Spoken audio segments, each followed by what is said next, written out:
Today we are going to talk more about argument structure.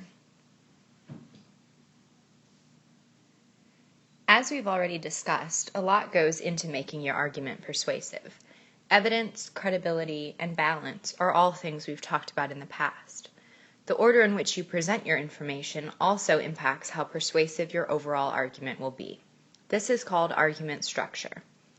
When writing your final argument, it's important to consider where key information will go.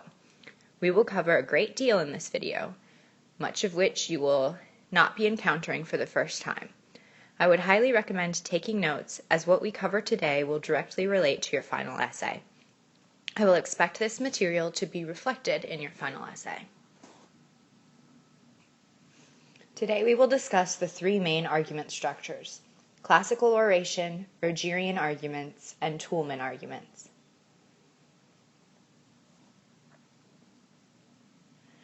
But first we need to review some key terms. These are all terms that you should have encountered in your readings for this course.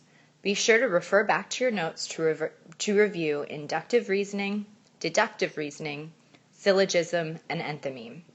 Briefly, inductive reasoning is the process of generalizing on the basis of a number of specific examples. For example, if you know that a person gets hives when eating crawfish, his mouth swells when he eats clams, and shrimp trigger his asthma, you would conclude that he is allergic to shellfish. This type of logic is called inductive reasoning. Deductive reasoning does the opposite. It reaches a conclusion by assuming a general principle and then applying that principle to a specific case. For example, if we know that shellfish makes Mike ill, we can deduce that lobster will make him ill.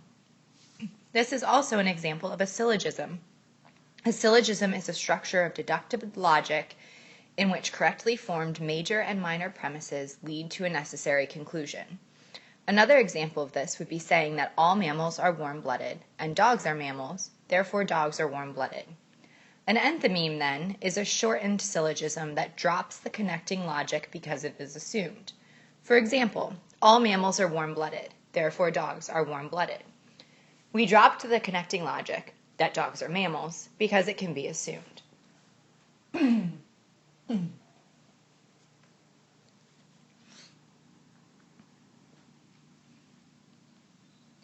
We commonly drop the connecting logic when making arguments. We do this because we consider the connecting logic to be a self-evident claim. Self-evident claims play a key role in persuasion. Using enthymemes well is a strong means of persuasion, as they require readers to agree to an argument by filling in a blank. This makes them invested in the argument itself. However, you need to be careful with enthymemes. If your reader does not agree on the connecting logic, he or she will likely not agree with your overall claim. Many arguments, such as the ones you will write for this class, need much more than just the succinct reasoning that syllogisms and enthymemes provide.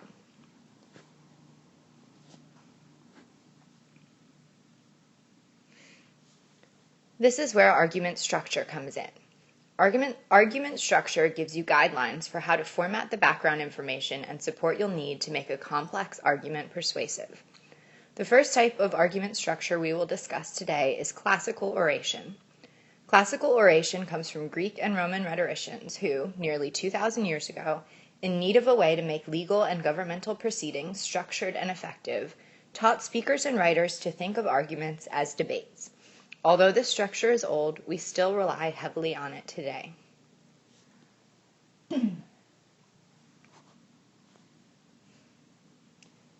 The basic structure of classical oration is exordium, narratio, partitio, confirmation, refutatio, and peroratio. Briefly, the exordium should be a way to grab the reader's attention. This could be something like a short anecdote. Next, the narratio presents the relevant facts or context of the issue. Here you discuss who is involved, where it takes place, what it impacts, and other relevant information. The partitio then explains the claims and the key issues. With the confirmatio, the writer gives support and details. Then, with the refutatio, the writer acknowledges and refutes opposing claims. The argument then ends with the peroratio, where the writer summarizes the argument and moves the audience to action. Although the name sounds strange, this is likely a structure that you have used in the past. Classical oration informs the standard 5-paragraph essay structure that is popular in middle and high school, and can be expanded to longer essays. You've likely used this approach to essay writing in the past. The introduction, or the exordium, narratio, and partitio, grabs the reader's attention, explains the issue, and lays out your thesis statement. The body paragraphs, the confirmatio and refutatio, give your points of support and refute the other side's claims, and the conclusion, or peroratio, summarize your argument and call the reader to action. Not every argument follows this structure because it is rigid. However, it informs most arguments even if it is not followed directly. This structure is powerful because it presents information in a clear, logical manner.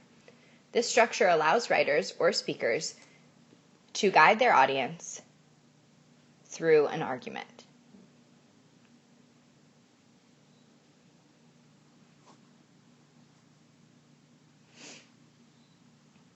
I've attached examples of each type of argument below the transcript for this video. Please take some time to review these. Rogerian arguments grow from and are informed by classical oration. Classical oration encourages debate. This can be a good thing, but it can also be a bad thing. Debate often becomes heated. One way to attempt to avoid emotional, unresolvable arguments is through the Rogerian argument structure. Carl Rogers, a psychologist who encouraged people to fully state an opponent's position before arguing with it, gives us Rogerian argument structure. This structure moves discussing the other side's argument to the front of the essay. You begin with an introduction that introduces the topic and shows an understanding and respect for the other side. Next come contexts where the writer describes scenarios where the other side may be correct. After that, the writer's position is explained and advocated for. Finally, the writer explains why agreeing with his or her argument would benefit the opponent. Again, there is an example of this linked below the video transcript. Please review. Toulmin arguments grow from this structure. Philosopher Stephen Toulmin moves away from a rigid structure and instead provides pieces that must be included in an argument, but that can be moved about based on the topic itself. Toulmin arguments begin with a claim. This claim must be controversial and debatable and must be stated as a clear statement, not a question. You will remember these guidelines from earlier in our course. Toulmin argues that claims can't stand alone. Claims need support or reasons. This can be things like facts, anecdotes, and personal experiences. You must connect your claims and reasons using warrants. Warrants tell your readers what your assumptions are. This provides the skeleton of your argument.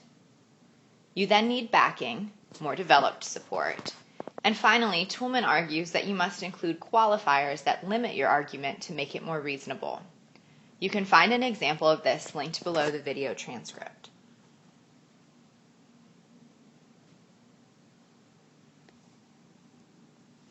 I do not expect you to use a certain structure for your final essay. However, I do expect your essays to be informed by these structures. Each have pros and cons. Classical oration is an excellent structure for complex arguments because it provides a clear path for your reader to follow. However, it can be boring because it is so rigid. It can also be problematic for very controversial claims because the opposing side is not mentioned until the end of the essay. This can be off-putting to readers who disagree with the initial premise. Rogerian arguments, then, are excellent for very controversial claims as they disengage the opponent early on. However, they require compromise that may not be realistic for your topic. Finally, Toulmin arguments can be problematic because they are unstructured, but they provide a checklist that is helpful to make sure your argument does not have any holes. As always, please let me know if you have any questions. I look forward to reading your final essays.